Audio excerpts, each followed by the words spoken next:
Bismillahirrahmanirrahim. Assalamualaikum warahmatullahi wabarakatuh.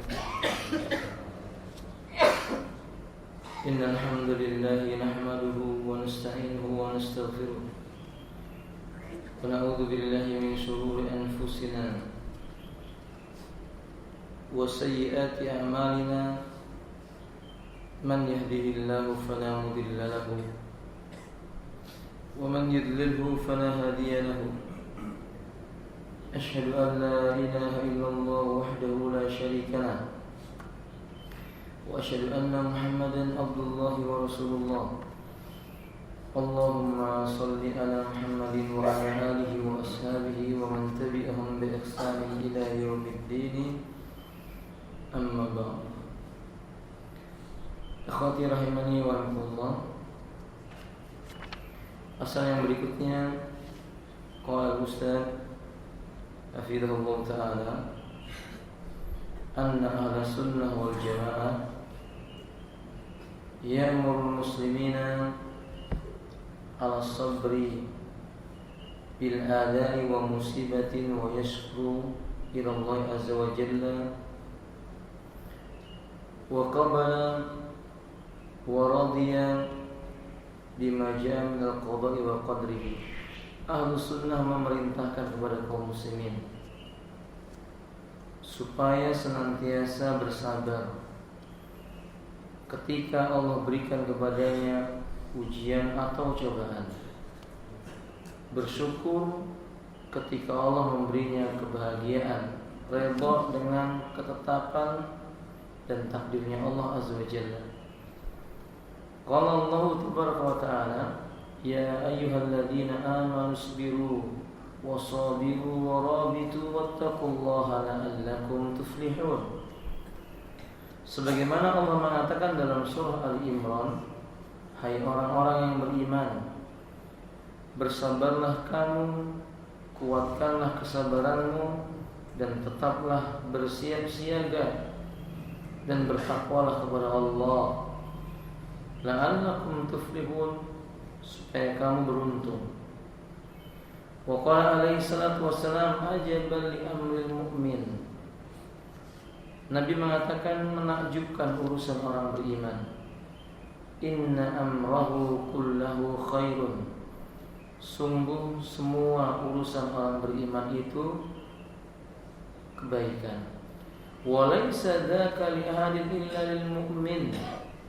Tidak dimiliki oleh siapapun kecuali orang yang beriman. In asabathu sarra'u syakara fakana khairul lah. Apabila Allah timpakan kepadanya kebahagiaan, maka ia bersyukur, maka itu baik baginya. Wa in asabathu dharra sabara. Bila Allah timpakan kepadanya kemudaratan, ia bersabar, fakana khairul lah, dan hal itu baik bagi dirinya.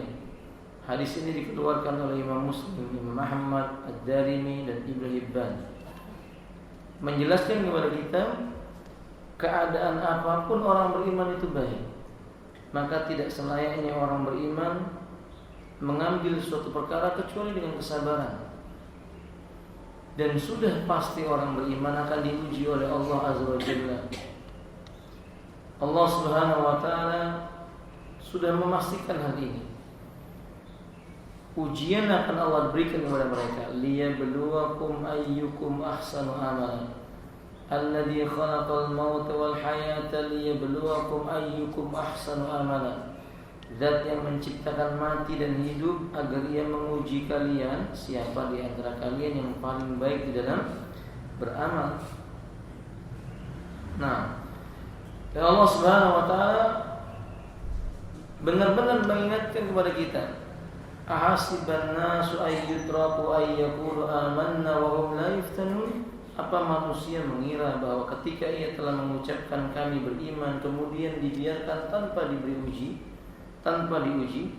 Artinya Allah pasti menguji. Karena para ulama menasihatkan kaum mukmin harus mempersiapkan diri menghadapi ujian dengan cara bersabar. Imam Muhammad At-Tamimi berkata, "I'lam rahimakallah annahu yajibu alaina ta'allum arba'i masail." Ta'allum arba'i masail. Ketahuilah, semoga Allah merahmatimu, Allah mewajibkan kita mempelajari 4 buah perkara. Al-ula al-ilmu. Yang pertama belajar tentang ilmu, wa huwa ma'rifatullah, mengenal Allah, wa ma'rifatu nabihi, mengenal nabinya, wa ma'rifatu dinil islami bil adillah, mengenal Islam dengan dalil-dalilnya. Wasani al-amalu bih, as-saniyah al-amalu bih, yang kedua mengamalkan ilmu tersebut. Tsalisah ad-da'watu ilaihi, yang ketiga mendakwahkan ilmu dan amal itu. Ar-rabi'ah as-sabru al-adha fihi, yang keempat kata beliau bersabar ketika mendapatkan ujian di dalam belajar, mengamalkan, mendakwahkan, sabar.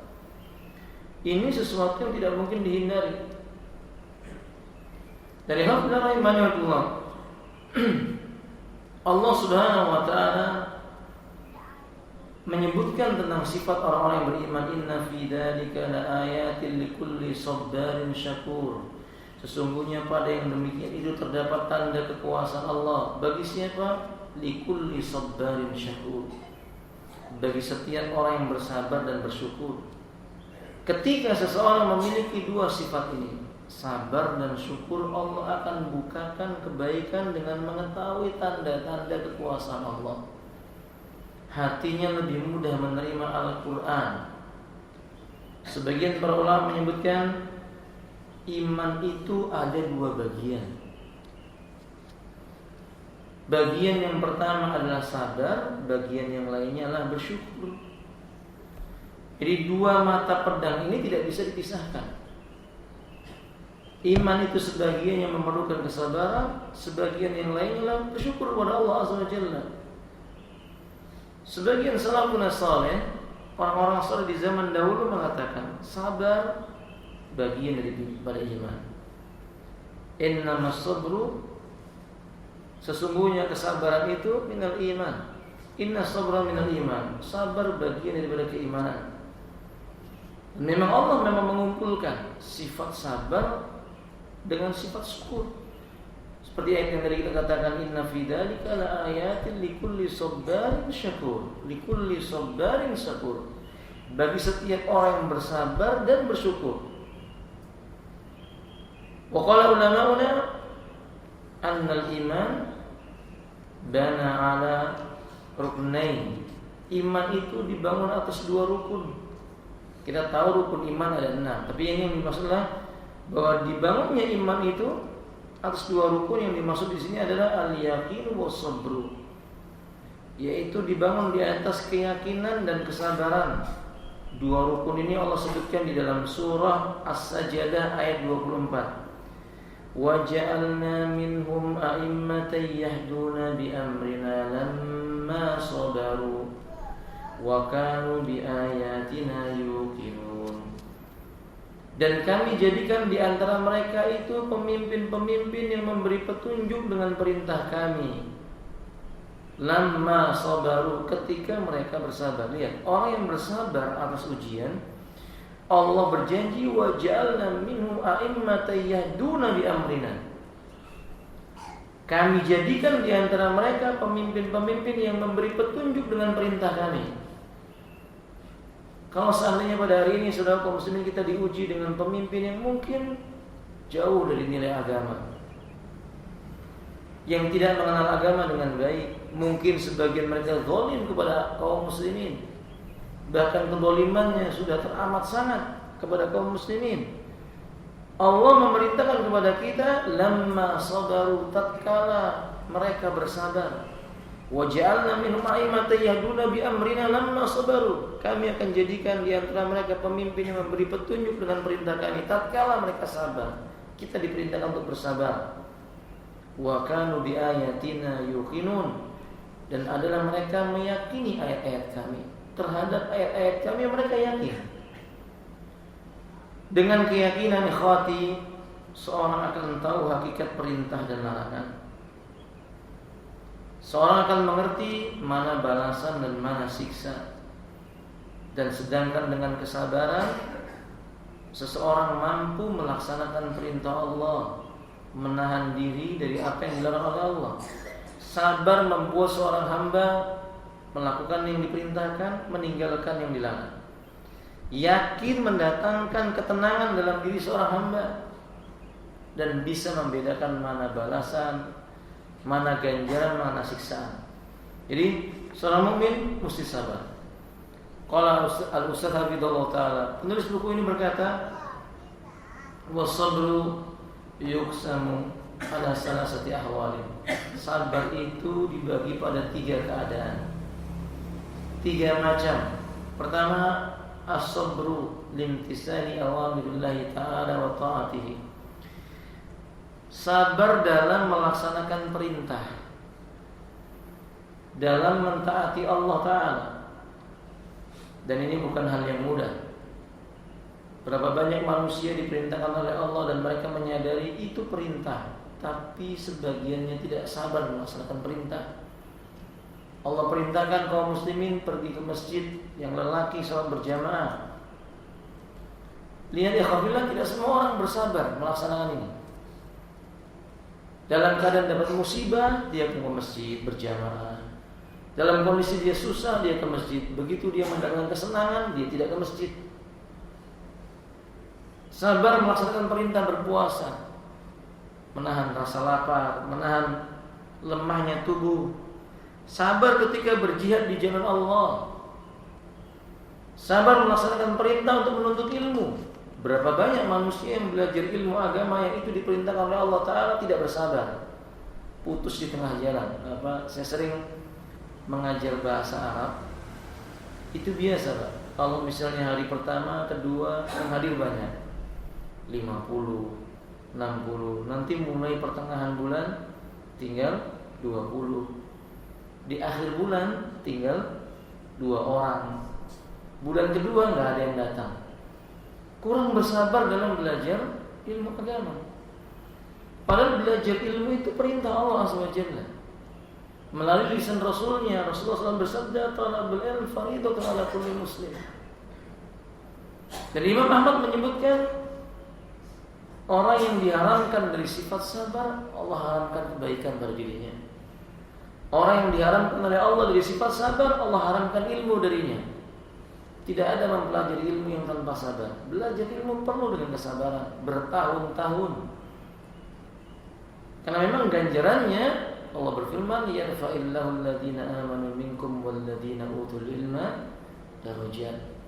Allah akan angkat beberapa derajat orang beriman di antara kalian lagi memiliki ilmu agama. Alhamdulillah. Yang kedua, yakni sabar dalam menahan diri dari perbuatan dosa dan maksiat. Ini pahalanya lebih besar. Sebagian para ulama berkata, jenis kesabaran yang kedua ini lebih besar pahalanya. Karena ketika melaksanakan perintah, Allah mengatakan, fattaqullaha mastata'tum. Nabi berkata, wa ma amartukum min amrin fa'tum minhu mastata'tum. Allah katakan, bertakwalah kalian kepada Allah sebatas kemampuan yang kalian miliki. Nabi kita mengatakan, apa yang kuperintahkan kepada kalian tentang suatu perkara, kerjakan sebatas kemampuan yang kalian miliki. Ketika Allah memerintahkan kita sholat melalui Rasulnya untuk berdiri, maka ketika tidak sanggup, Nabi mengatakan duduk. Tidak sanggup duduk, berbaring. Ini perintah. Ketika Allah Subhanahu wa ta'ala memerintahkan kita berpuasa, tapi dalam kondisi safar, Allah membolehkan kita mengganti puasa di hari yang lain.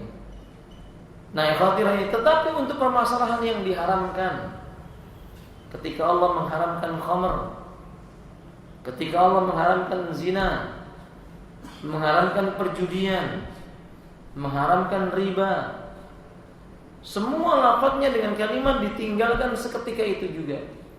Riba misalnya Allah mengatakan wadaru ma baqiya minar riba, tinggalkan sisa riba yang ada padamu. Allah tidak mengatakan lakukan pelan-pelan, enggak ada. Ketika Allah mengharamkan tentang perbuatan zina, lalu datang lelaki yang berkata, "Wahai Rasulullah, perintahkan aku semua perkara, larang aku semua hal, tapi jangan larang dua perkara, minum khamr dan berbuat zina." Dalam ayat yang lainnya, jangan larang aku berbuat zina. Nabi tidak mengatakan, "Oh, enggak apa-apa, pelan-pelan aja." Enggak. Nabi menggambarkan kepadanya, apakah engkau memiliki ibu? Iya. Memiliki anak perempuan? Iya. Bibi? Iya. Kata Nabi, sesungguhnya jika engkau berbuat zina dengan wanita, boleh jadi wanita itu ibu dari seorang lelaki, saudara wanita dari seorang lelaki, anak dari seorang lelaki, bibi dari seorang lelaki. Maksudnya dia memberikan gambaran, kalau seandainya ada seseorang berbuat zina dengan keluarga wanitamu, mungkin ibumu, naudzubillah, adikmu, kakakmu yang perempuan, anak perempuanmu, bibimu, apakah engkau murka? Dia mengatakan murka. Kata Nabi, begitu pula wanita yang kau ajak zina, saudara lelakinya pun akan murka. Nabi mengingatkan bahwa haramnya zina tidak bisa ditawar. Nah, makanya sebagian ulama mengatakan bersabar dalam meninggalkan kemaksiatan itu lebih besar pahalanya dibandingkan dengan melaksanakan perintah. Tapi dua perkara ini mesti dilakukan, kesabaran dalam melaksanakan perintah dan meninggalkan kemaksiatan. Ikhwanillah, kita tahu ayat tentang supaya kaum muslimin ayyaghuddu absarahum, menundukkan pandangan-pandangan mereka, pandangan mata mereka. Nabi mengatakan, la tattabi'un nadrata, jangan ikuti pandangan yang tidak sengaja dengan pandangan yang berikutnya. Tapi Bapak, sabar menundukkan pandangan itu enggak gampang, sulit, berat. Nah, kali Nabi mengetahui kita dilarang murka. Nabi mengatakan la taghdab. 3 kali Nabi ucapkan jangan gampang marah, jangan gampang marah. La taghdab, la taghdab walakal jannah. Kamu akan diberi hadiah surga oleh Allah. Jangan marah, jangan marah. Dalam ayat yang lainnya, innal ghadba minasyaiton, marah datangnya dari syaitan. Dan Allah telah mengatakan, innasyaitana lakum aduwwun mubin. Setan bagimu musuh yang nyata. Tapi Bapak, menahan rasa marah itu enggak gampang. Menahan rasa marah itu enggak gampang. Makanya Nabi mengatakan, bukan orang yang kuat, orang yang mampu bergulat, tapi orang yang kuat itu orang yang sanggup menahan kemarahan di saat dia sanggup melampiaskan kemarahannya. Ya rahimahillah. Kita tahu teori ini, tapi bersabar untuk menahan marah sulit sekali, sulit. Ya, sampai-sampai Nabi SAW menasihatkan kita ketika kita itu mau marah, menahan kemarahan kita, berwudu, sholat, tidur, menjauhi orang yang menyebabkan kita marah, karena memang beratnya menahan kemarahan. Ini melanggar larangan itu, meninggalkan larangan itu maksudnya, itu berat sekali. Cobaannya berat, dan insya Allah pahalanya juga besar. Yang ketiga, sabar dalam menghadapi cobaan dan ujian. Kalau tadi sabar dalam melaksanakan perintah, sabar meninggalkan larangan, ini sabar ketika Allah menguji. Dan ujian, jangan kita mengira ujian yang paling berat itu ujian kesengsaraan. Tidak, terkadang ujian yang berat itu kelapangan, kesenangan. Sampai-sampai sebagian ulama menyebutkan, seandainya boleh memilih ujian, maka aku lebih memilih diuji dalam keadaan susah. Dan memang Nabi menyebutkan, ma akhafu alaikumul faqr. Aku tidak khawatir kepada kalian itu adanya ujian kemiskinan. Akhafu alaikum idza futihat abwabud dunya. Aku itu khawatir kalau sudah dibukakan untukmu pintu-pintu dunia. Jadi Nabi Bapak, kalau kaum muslimin ini miskin, beliau enggak khawatir. Karena kaum muslim itu kalau miskin dekat sama Allah, rajin baca Quran, berdoa kepada Allah, tengah malam dia bangun, pintar mensyukuri nikmat Allah, diberi sesuatu sedikit dia mengucapkan hadhihi min nikmatillah, alhamdulillahilladzi bi nikmati tatimmus shalihat. Coba kalau orang-orang itu diuji dengan keluasan harta, sedikit rasa syukurnya. berat mensyukuri karena terbiasa dengan sesuatu yang besar. Ketika dapat yang kecil menggerutu. Kalau diberi oleh Allah ujian, kesulitan, dia mencela. Kalau diberikan oleh Allah kebahagiaan, dia mengira bahwa itu adalah sekedar usahanya, tidak ada peran Allah di dalamnya. Na'udzubillah min dzalik. Nah, ini ujian yang paling berat ketika seorang diuji dengan sesuatu yang lapang. Sebagian orang berkata, ya Allah, kalau aku mau kamu uji aku dengan kekayaan. Bapak, terlalu banyak orang yang binasa itu karena diuji dengan kekayaan. Fir'aun itu penguasa, diuji oleh Allah dengan kekuasaan dan semua harta yang dimilikinya, dia binasa. Qarun, siapa yang tidak mengenal? Sampai-sampai kita di Indonesia kalau dapat harta di dalam tanah, kita menyebutnya hartanya Qarun. Harta karun itu maksudnya harta korun begitu. Padahal nggak ada kaitannya dengan. Tapi lihat, diuji oleh Allah dengan banyaknya harta, ia juga binasa. Kaum Ad dan yang lain-lainnya, kaum yang memiliki kebudayaan yang tinggi menurut peradaban manusia, bisa membangun dan memahat gunung-gunung menjadi rumah-rumah yang indah, kaya raya, makmur kehidupan mereka, diuji dengan kenikmatan ini, nggak berhasil mereka. Dibinasakan oleh Allah Subhanahu wa taala. Maka jangan sekali-kali kita meminta diuji dengan kekayaan. Berat, alhamdulillah. Nah, ikhwati. Makanya Abu Dar Al-Ghifari radhiyallahu taala, bila beliau memiliki 1000 dinar, seketika itu pula beliau khawatir itu ujian yang akan membinasakan.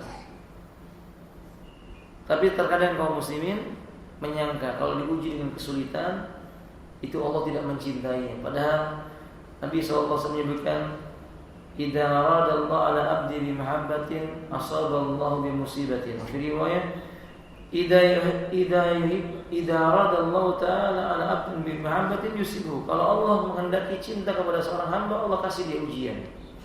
Ini ujian yang membuat dia seolah-olah sengsara. Kemudian tambahan dari beliau, sedangkan syukur itu pangkal dari iman. Dia punya 3 rukun, dibangun di atas 3 rukun. Pertama, adanya pengakuan hati. Di rukunnya rasa syukur itu apa? Hati mengakui semua nikmat ini datangnya dari Allah, dan juga semua nikmat ini datangnya dari Allah yang diberikan kepadanya dan diberikan kepada selain dirinya. Pada hakikatnya tetap milik Allah. Allah beri semau Allah, Allah ambil kapanpun Allah kehendaki. Ketika seseorang mensyukuri atau memiliki sifat syukur seperti ini, tatkala Allah ambil sebagian yang telah Allah berikan, dia akan sabar. Kita memiliki anak, memiliki istri, memiliki suami bagi yang wanita, itu nikmat Allah, diberikan oleh Allah kepada siapa yang dikehendaki oleh Allah. Ketika Allah mengambilnya, itu hak Allah Ta'ala. Maka tak pantas seorang mukmin kemudian dirinya murka dengan nikmat yang ada padanya, padahal itu pemberian dari seseorang yang memiliki sejatinya, lalu dia mengambilnya. Dahulu ada seorang sahabi, tatkala suaminya, ini Ummu Sulaim, suaminya datang ke rumah, pulang dari sebuah safar atau pekerjaan, ia bersolek dengan solekan yang luar biasa, ingin melayani suaminya, karena ketika itu anaknya meninggal dunia. Tapi dia tidak ingin suaminya mengetahui hari itu sebelum dia mendapatkan kebahagiaan.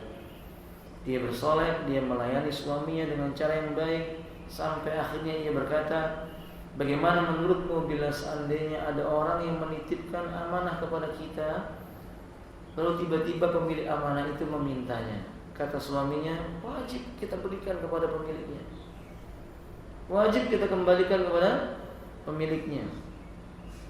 Nah, ikhwati rahimani wa rahimakumullah, maka wanita ini pun mengatakan bahwa anak titipan Allah Ta'ala. Maka sadarlah suaminya bahwa yang dimaksud oleh istrinya ini bahwa anaknya diminta oleh Allah Ta'ala.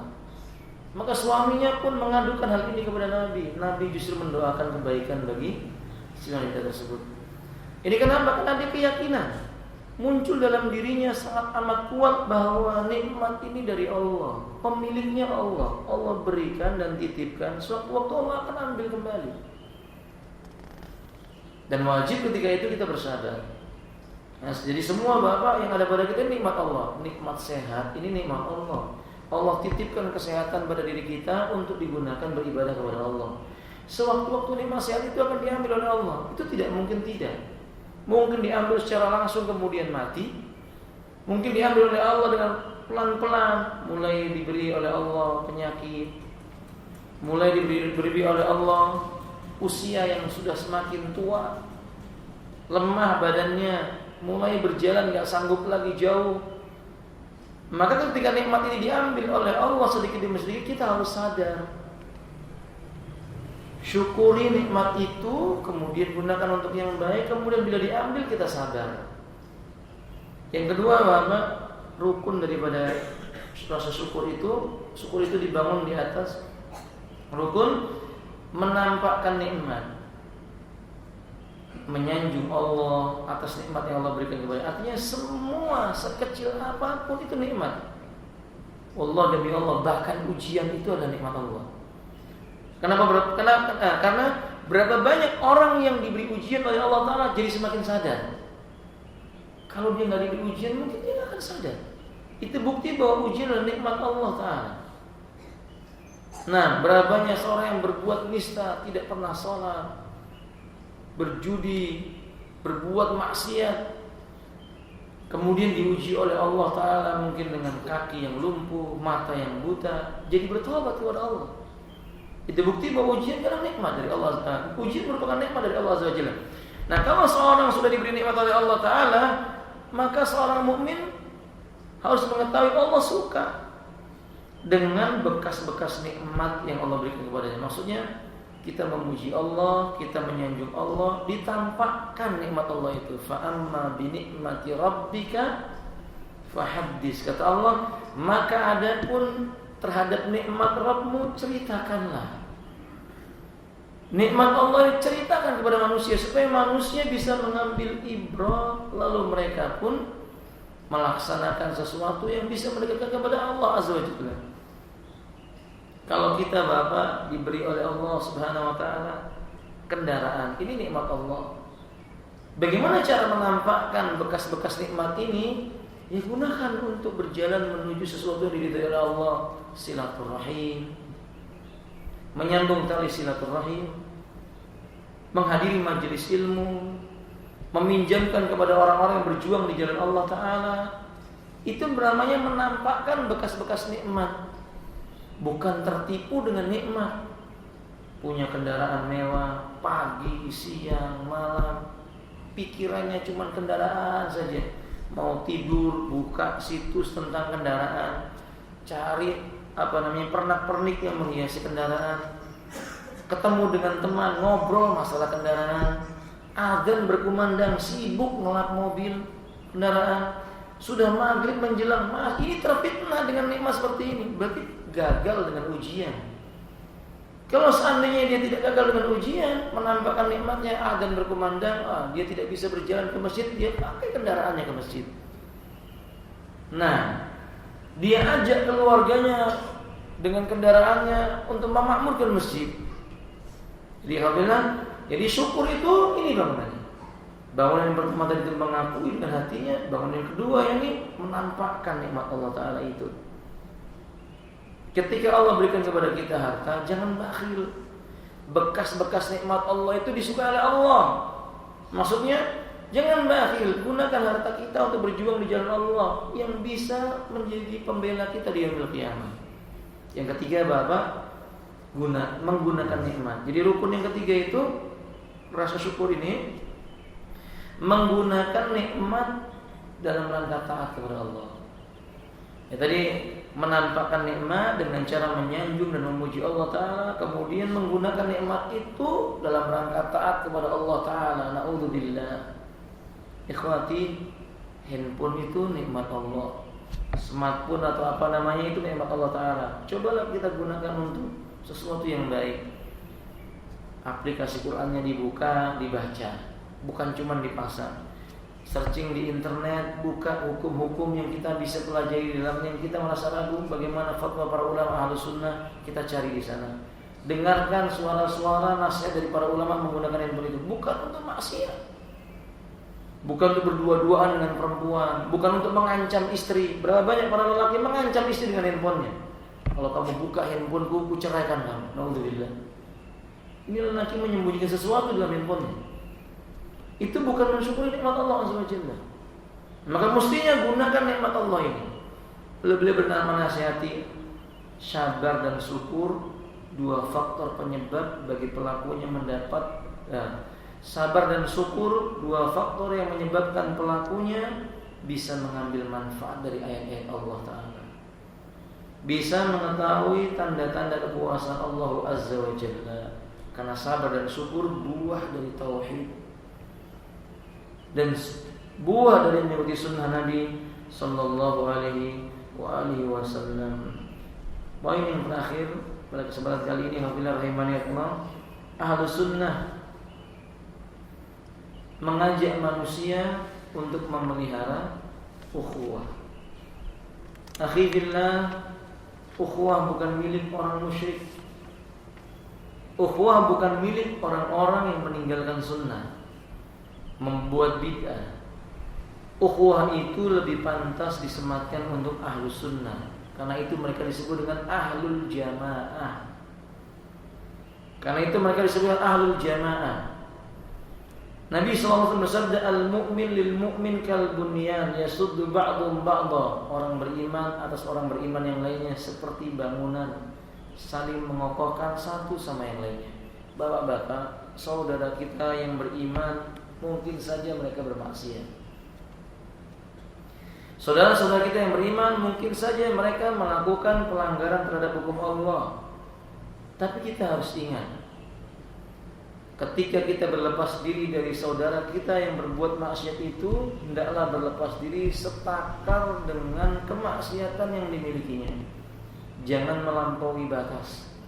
Karena Allah telah mengatakan, afanaj'alul muslimina kal mujrimin. Apakah kami akan jadikan sama antara orang muslim dengan orang kafir, dengan orang mujrim? Enggak sama. Orang beriman bagaimanapun besar perbuatan maksiatnya, kalau nanti di yaumul qiyamah kembalinya ke surga. Faman kana fi qalbi misqala dzarratin minal iman. Barang siapa yang dalam hatinya ada sebesar biji jari berupa keimanan, dia masuk surga. Tentang maksiatnya, insya'a ghafarallahu wa insya'a adzabahu. Kalau Allah mau, Allah akan siksa dia. Kalau Allah mau, Allah akan ampuni dia. Ini kehendak Allah Azza wa Jalla. Tapi kita sebagai seorang mukmin di dunia, kita harus ingat, orang beriman saudara bagi orang yang beriman. Bila kita menjumpai orang yang beriman itu menyimpang, tugas saudara yang beriman, tugas saudara bagi saudara yang lainnya, menegakkan nasihat padanya. Bukan serta-merta mencelanya, memakinya, menjauhinya tanpa ada nasihat bagi dirinya. Tidak. Islam mengajarkan agar kaum muslimin tanasuh, mencintai saudaranya yang beriman, sebesar apapun dosanya, selama dia masih mukmin, dicintai sekadar keimanannya, dibenci setakaran dengan kemaksiatannya. Qala alaihi salatu wasallam, masalul mu'minina fi taraddihim wa tarahumihim wa ta'atufihim. Permisalan orang beriman dalam masalah cinta mencintai, sayang menyayangi, tolong menolong, bahu membahu. Masalul jasad, seperti permisalan sebuah tubuh. Idastaka minhu udwun tada'a lahu sa'irul jasadi. Bila salah satu anggota tubuh itu sakit, tertusuk duri misalnya, maka yang lainnya pun ikut merasakannya. Tada'a lahu sa'irul jasadi bisari wal huma, dengan mengadu kemudian demam, sakit. Ini permisalan kaum muslimin. Tapi pada hari ini kita lihat, justru kok kenyataannya sebagian kaum muslimin enggak menyadari sifat saling mencintai, membina ukhuwah. Tidak demikian. seolah-olah mencari celah untuk bermusuhan. Perlu dibedakan rahimani Allah. Memberikan nasihat kemudian yang dinasihati murka, dengan mencela yang kemudian yang dicela murka. Karena sebagian orang menyamakan nasihat dengan celaan. Tidak sama mencela dengan menasihati. Bila kita menjumpai saudara muslim kita berbuat maksiat, menasihati itu mengajak mereka untuk berubah menjadi lebih baik. Kalau mencela itu memburukkan dan seolah-olah ingin menjauhkan dari dirinya. Nah, berapa banyak pada hari ini sebagian orang menyangka nasihat yang dia lakukan, tapi ternyata celaan.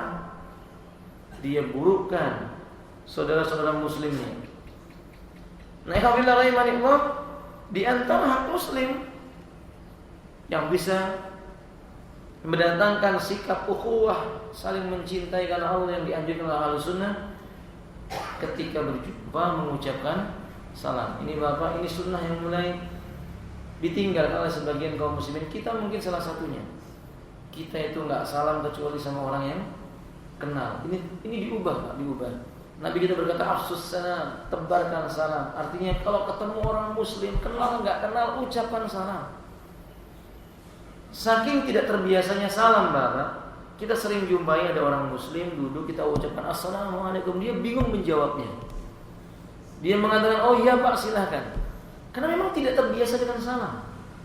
Nah, ini harus kita mulai, kita biasakan. Siapapun mereka, orang muslim, zahirnya muslim, ya kita ucapkan salam.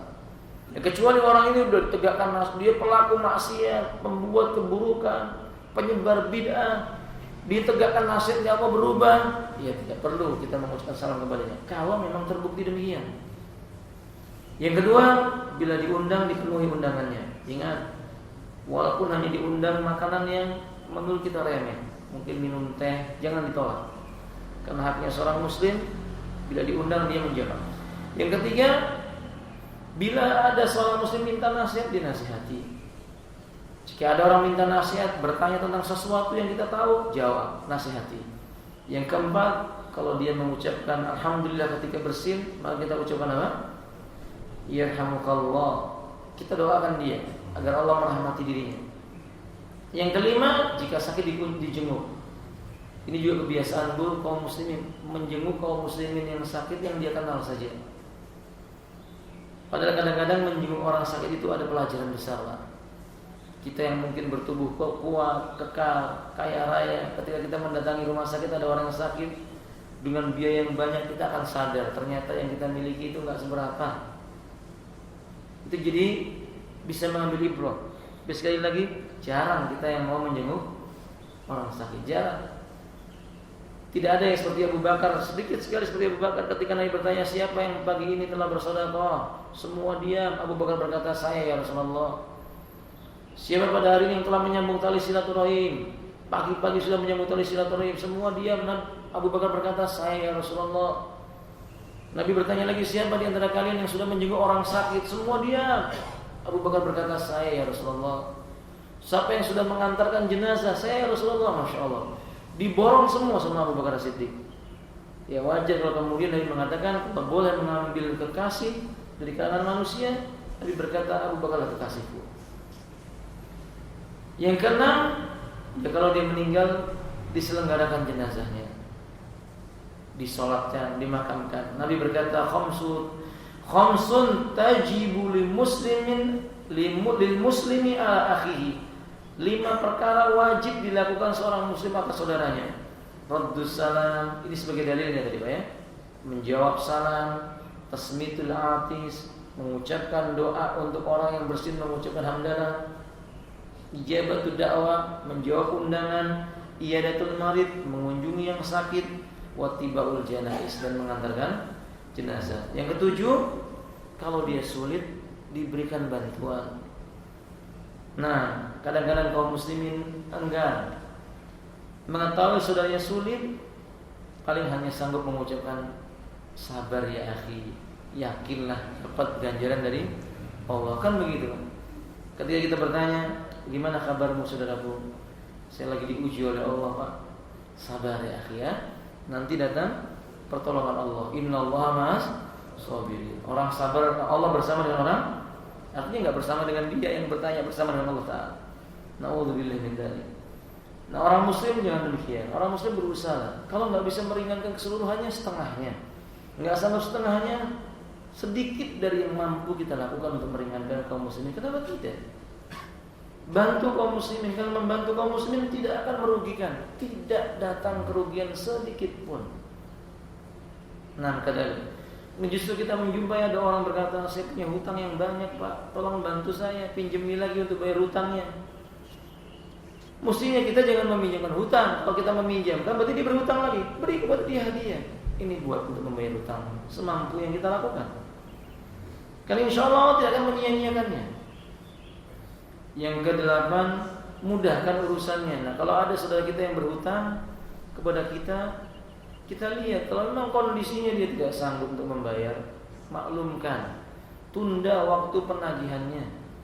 Dalam riwayat Imam Ahmad, orang yang memberikan piutang kemudian dia meluaskan waktunya menagih, dia nggak punya, diberikan uzur, itu tiap harinya dinilai sedekah, Pak. Jadi orang minjemin uang hutang, jatuh temponya tanggal 30, ternyata tanggal 1, 2 ditagih dia nggak bisa bayar, sudah ditunggu sampai dia sanggup. Tanggal 30 yang akan datang. Selama menunggu itu tiap harinya dihitung sebagai apa? Sedekah oleh Allah Azza wa Jalla. Bulan berikutnya nggak sanggup bayar lagi, lapangkan sedekah. Seandainya kita bisa memberikan kepadanya dengan mengikhlaskannya, besar pahalanya. Ya, tentu kita menyematkan kalau cuma 100.000, kalau 100 juta, nah ini agak berat ya. 100 juta ikhlaskan aja ya, berat memang gitu. Tapi saudara muslimin maksudnya di sini ringankanlah, dimudahkan, diberikan keringanan baginya. Kemudian yang ke-9, tutupi aibnya. Jangan malah ditebarkan, dibongkar. Kecuali kita menjumpai dia membuat kerusakan, aibnya ini merusak masyarakat muslim, merusak agamanya kaum muslimin. Sudah ditegakkan nasihat, tetap saja dia melakukan kerusakan itu. Ya boleh agar orang lain tidak ikut dirusak. Nah, misalnya ada orang yang berhutang, tiap hutang cuma janji gak mau bayar. Sudah dinasihati, dia punya harta untuk bayar, dia gunakan untuk yang lainnya. Hutang lagi ke sini nggak mau bayar, dia punya untuk membayar hutang, dia gunakan untuk yang lainnya. Tiap ditagih mengatakan tidak punya uang, tidak punya uang. Orang seperti ini boleh disebarkan ke orang lain. Jangan pinjami hutang si fulan, si fulan setiap kali hutang tidak pernah bayar. Tujuannya agar orang itu tidak lagi melakukan kezaliman dan tidak ada lagi orang lain yang dizalimi. Tentu sekali lagi setelah ditegakkan nasihat, diluruskan, ada nggak tanda-tanda taubatnya? Demikian. Nabi SAW bersabda, "Man nafasa an mu'min kurbatan min kurabid dunya, nafasallahu anhu kurbatan min kurabi yaumil qiyamah." Dari 3 perkara tadi, itu poin 7, 8 dan 9, Bapak. Barang siapa yang membebaskan kesulitan seorang mukmin di antara kesulitan-kesulitan dunianya, Allah akan bebaskan sebuah kesulitan baginya dari kesulitan-kesulitan di yaumil qiyamah. Wa may yassara 'ala mu'sirin yassarallahu 'alaihi fid dunya wal akhirah. Barang siapa memberikan kemudahan bagi orang yang beriman, maka Allah akan berikan baginya kemudahan di dunianya dan juga di akhiratnya. Wa man satara musliman, siapa yang menutup aibnya orang muslim, satarahullahu fid dunya wal akhirah. Allah akan tutupi aibnya di dunia bahkan di akhiratnya. Wallahu fi aunil abdi, ingat kata Nabi, Allah selalu menolong hamba. Maka al-abdu fi auni akhi, selama seorang hamba itu mau menolong saudaranya, Allah akan tolong kita ketika kita mau menolong saudara-saudara kita. Ahlu sunnah menganjurkan tolong menolong. Allah berfirman, wa ta'awanu 'alal birri wat taqwa wa la ta'awanu 'alal ismi wal udwan. Poin-poin ini Bapak jika dilaksanakan dengan benar itu akan terbina ukhuwah. Tapi bila manusia enggan menjawab salam, enggan memenuhi undangan, tidak mau menasihati kesalahan saudaranya, mendoakan kebaikan ia tinggalkan, orang yang sakit dia tidak menjenguknya, saudaranya meninggal dunia dia abaikan, kesulitan ditambahi dengan kesulitan, enggan memudahkan urusan, aibnya ditebarkan, itu tanda-tanda iftirak, pecah kaum muslimin. Mereka tidak akan disatukan hatinya. sampai mereka mau kembali kepada apa yang telah Allah dan Rasulnya perintahkan. Mudah-mudahan alhamdulillah kita termasuk ahlus sunnah wal jamaah. Semoga Allah menjadikan kita termasuk golongan yang menjaga ukhuwah sesuai dengan akidah dan manhaj yang benar. Ini yang mampu saya sampaikan. Mohon maaf apabila ada salahnya. Wa akhiru da'wana alhamdulillahirabbil alamin. Subhanakallahumma wa bihamdika asyhadu an la ilaha illa anta astaghfiruka wa atubu ilaik. Assalamualaikum warahmatullahi wabarakatuh.